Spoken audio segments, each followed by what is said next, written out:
অষ্টম শ্রেণীর বাংলার প্রবন্ধ পাঠ্য চিঠি মাইকেল মধুসূদন দত্তের লেখা। এটা আমরা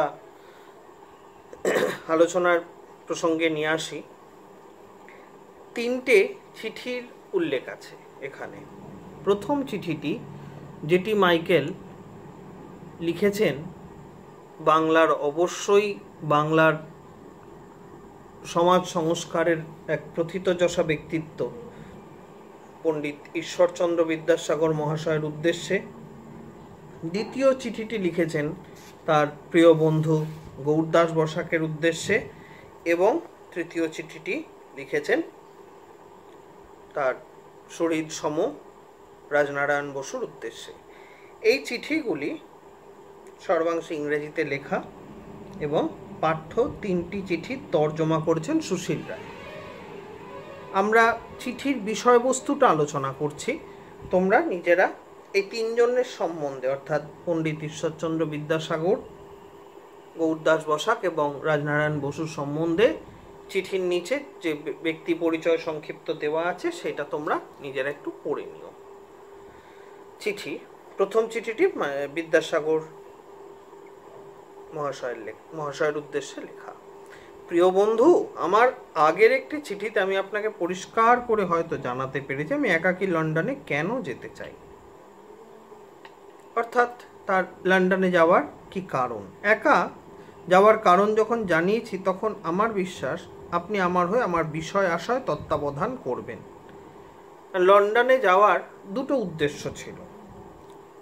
একটা হচ্ছে ল পড়া, আর একটা হচ্ছে ইংরেজি ভাষায় কবিতা লিখে মিল্টনের মতন কবি হয়ে উঠবেন তিনি। এই ছিল তার স্বপ্ন। আর সব কবি তার কাছে কবি, কিন্তু মিল্টন ছিলেন স্বর্গীয়। আমার বিশ্বাস আপনি আমার হয়ে আমার বিষয় আশা, কারণ যেটুকু মাইকেলের যা জিনিস যা সম্পত্তি কলকাতায় ছিল সমস্ত কিছুর অছি বা ট্রাস্টি করে দিয়েছিলেন বিদ্যাসাগর মশাইকে। যে জঞ্জাক্ষুব্ধ জলরাশি থেকে আপনি আমাদের উদ্ধার করেছেন, অর্থাৎ যে বিষয়গত সমস্যা, নিদারুণ অর্থাভাব বা মাইকেলের সমস্ত কিছু, মাইকেলের একজন পরামর্শদাতার মতন ছিলেন পণ্ডিত ঈশ্বরচন্দ্র, থেকে আপনি আমাদের উদ্ধার করেছেন। আবার সেই বিপদে গিয়ে না পড়ে আপনি তা দেখবেন। শীতকাল এলো বলে চিঠিটা লেখা হয়েছে কিন্তু 3 নভেম্বর। আমাদের বাংলাদেশ, অর্থাৎ আমাদের এই বাংলায় বা আমাদের এই ভারতে গোটা, এটা এই যে 3 নভেম্বর, এই টাইমটা হচ্ছে হেমন্তকাল। হ্যাঁ, দুর্গাপুজো হয়ে গেল, লক্ষ্মী পুজো হয়ে গেল, এবার কালী পুজো। কালী পুজো যেই এলো, কার্তিক মাস পড়ে গেল, কার্তিক অঘ্রাণ, এই 2 মাস খুব দ্রুত বেরিয়ে যায়, বোঝা যায় না।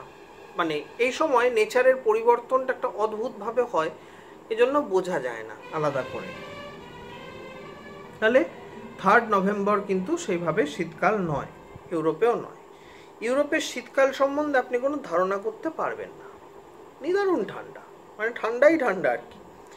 এখনও শরৎকাল আছে, ওই যে লেট অটাম, ইংরেজিতে যেটা বলা হয় লেট অটাম।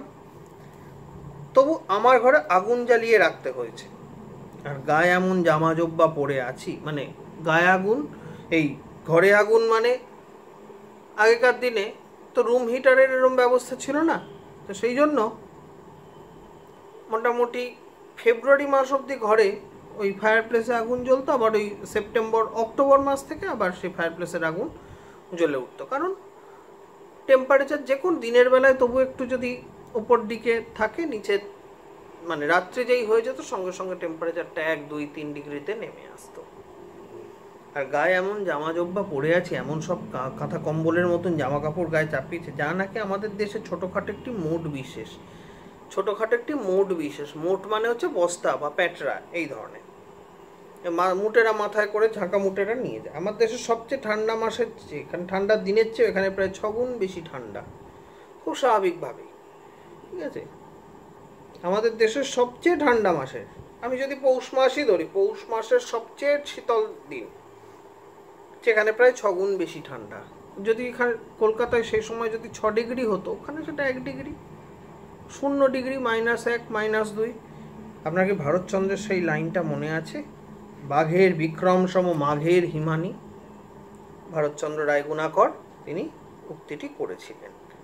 ঠিক আছে, ওই থেকে বাংলা ভাষা একটি প্রবাদ প্রচলিত হয়েছে, মাঘের শীত বাঘের গায়ে।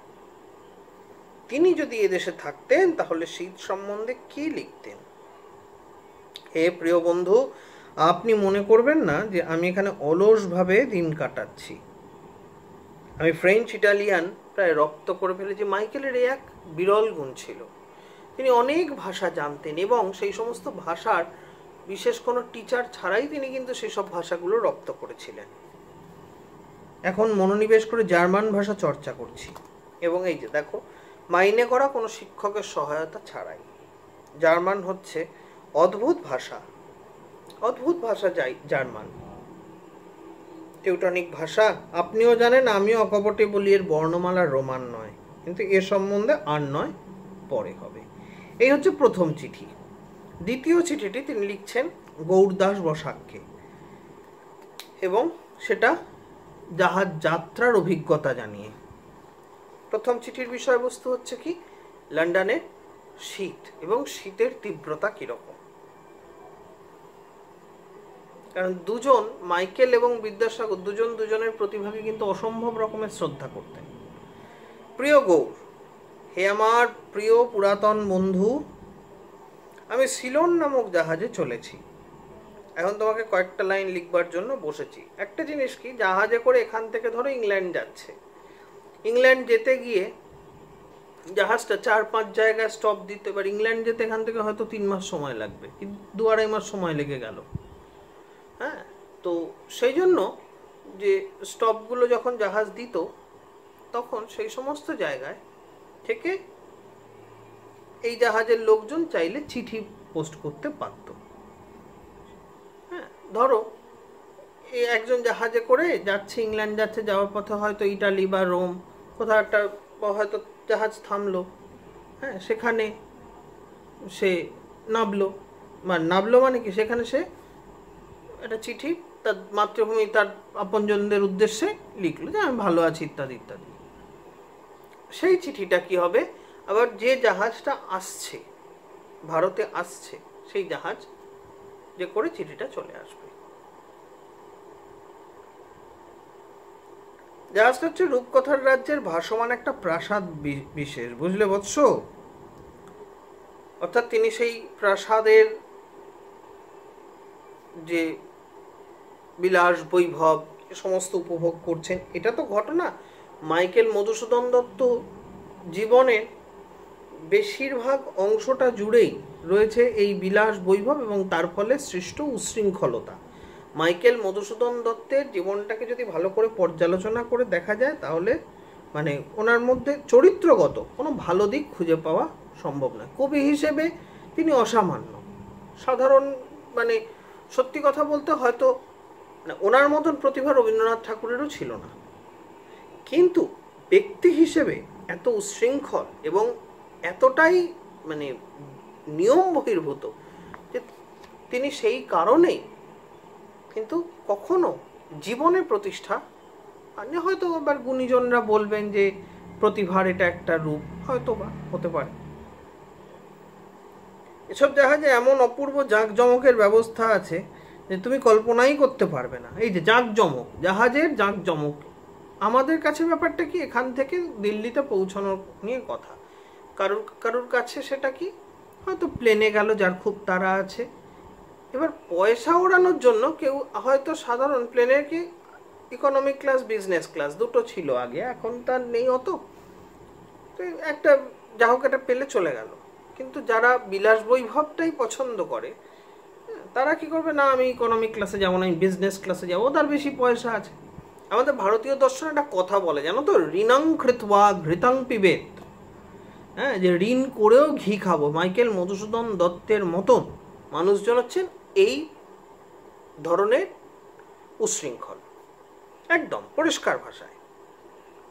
হয়তো আমি জানি আমার এই ভিডিও দেখার পর তোমরা বা অন্যান্য যারা দেখবেন অনেকেই হয়তো আমাকে খারাপ করবেন, আমার সম্বন্ধে খারাপ কথা, কিন্তু কিছু করার নেই। মাইকেল মধুসূদন দত্তের জীবন সম্বন্ধে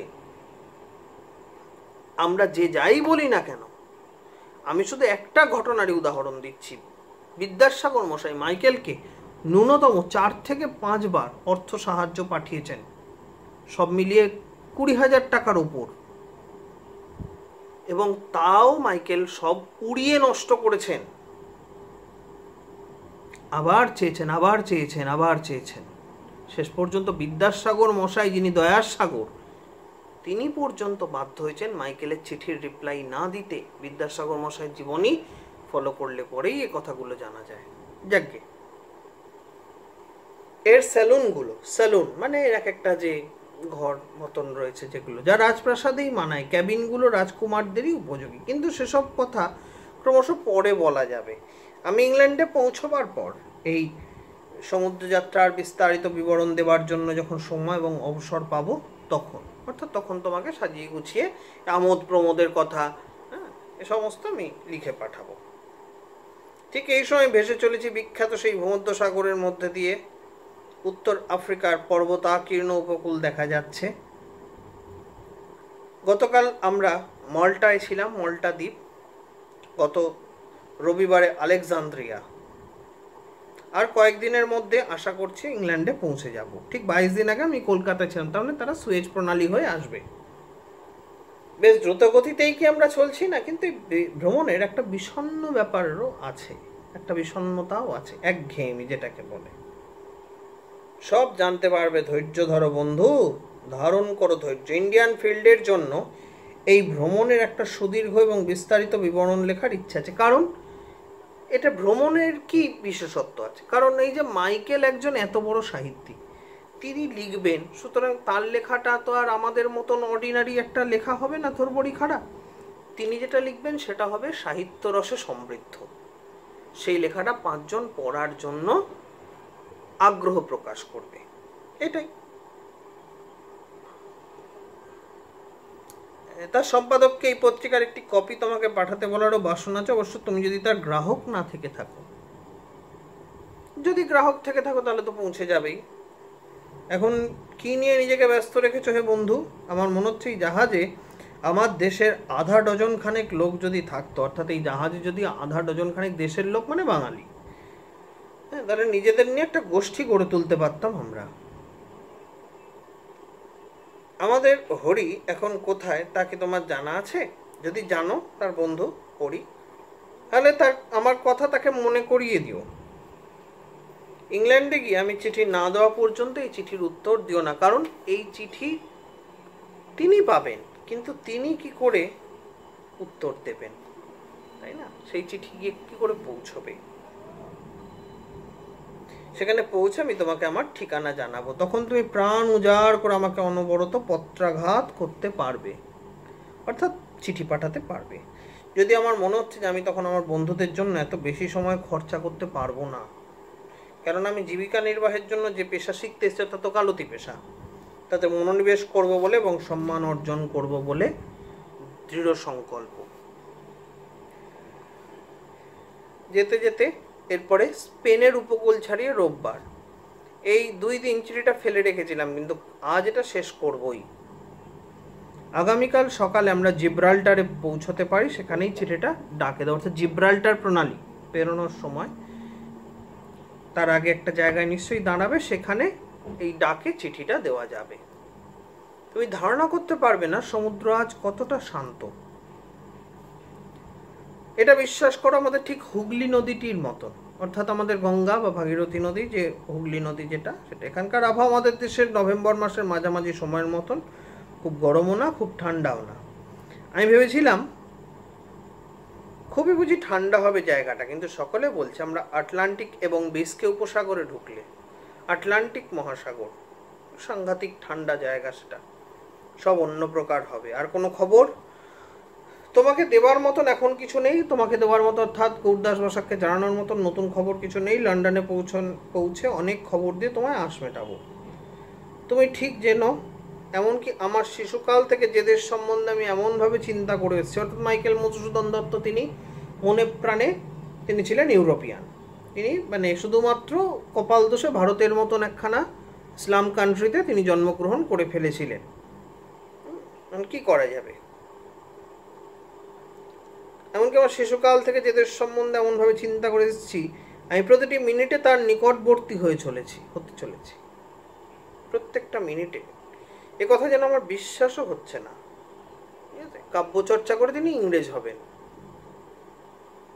কিন্তু বাস্তব ব্যাপার হচ্ছে কল্পিত কাহিনীর থেকেও বিচিত্র। Truth is stranger than fiction.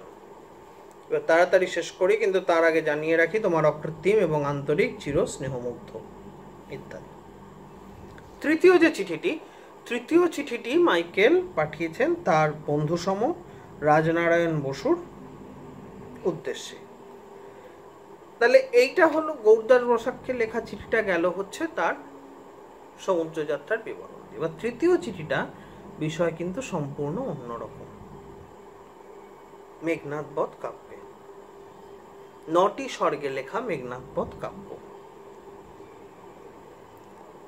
প্রিয় রাজনারায়ণ, ইতিমধ্যে তুমি তোমার পুরাতন ডেরায় পৌঁছে গিয়ে থাকবে। তোমাকে অনুনয় জানাচ্ছি, মেঘনাদ সম্বন্ধে আমায় লেখো, অর্থাৎ মেঘনাদ বধ কাব্য সম্বন্ধে আমায় লেখো। তোমার রায় জানবার জন্য, অর্থাৎ তোমার অভিমত জানবার জন্য আমি রুদ্ধ নিঃশ্বাসে অপেক্ষা করছি।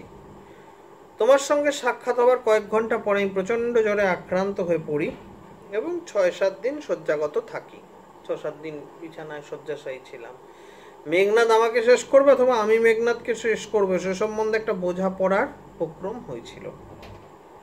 অর্থাৎ ঠিক বুঝতে পারছিলাম না যে মেঘনাদ আমাকে শেষ করবে। ওই জন্য তিনি একদম শেষে বলেছিলেন যে I am going to celebrate the death of my dear favourite Indrajit বা মেঘনাদ। ঈশ্বরকে ধন্যবাদ, আমি জয়ী হয়েছি, অর্থাৎ আমি মেঘনাদকে শেষ করতে পেরেছি। মেঘনাদ মারা গিয়েছে এবং আমি 6ষ্ঠ স্বর্গ শেষ করেছি প্রায় 750 লাইনে, এভাবে 9টা স্বর্গ। তাকে মেরে ফেলতে আমাকে অনেক অশ্রুপাত করতে হয়েছে, এটা তো ঠিক কথাই। মেঘনাদ বধ কাব্যে মেঘনাদকে তিনি যে হিরোইজম দেখিয়েছেন, যে হিরোইক একটা ক্যারেক্টার হিসেবে এস্টাবলিশ করেছেন, এ তো অসাধারণ। এবং খুব সত্যি কথা বলতে গেলে বাংলা সাহিত্যের একমাত্র মহাকাব্যটি মাইকেলেরই সৃষ্টি। বাংলা সাহিত্যের, বাংলার মতন একটি সাহিত্যের যে একমাত্র মহাকাব্য, সেটাও কিন্তু মাইকেলেরই সৃষ্টি, মেঘনাদ বধ কাব্য। রামায়ণ মহাভারত এগুলো একটাও তো আমাদের বাংলার নয়, এবং এগুলোর কৃত্তিবাস ওঝা বা কাশিরাম দাস তারা যেগুলো করেছে তো অনুবাদ মাত্র। যাই হোক, অল্প দিনের মধ্যে এই সম্বন্ধে তুমি তোমার অভিমত খাড়া করার সুযোগ পাবে। এই কাব্য অদ্ভুত রকম জনপ্রিয় হয়ে উঠেছে, জনপ্রিয়তা লাভ করেছেন। কেউ কেউ বলছেন এটি মিল্টনের চেয়েও উৎকৃষ্টতর। মিল্টন বললে প্রথমেই যে লেখার কথা মনে পড়ে মিল্টনের লেখা ইংরেজি ভাষার, আমার মনে হয় সেটাও ইংরেজি ভাষারই একমাত্র মহাকাব্য, প্যারাডাইস লস্ট।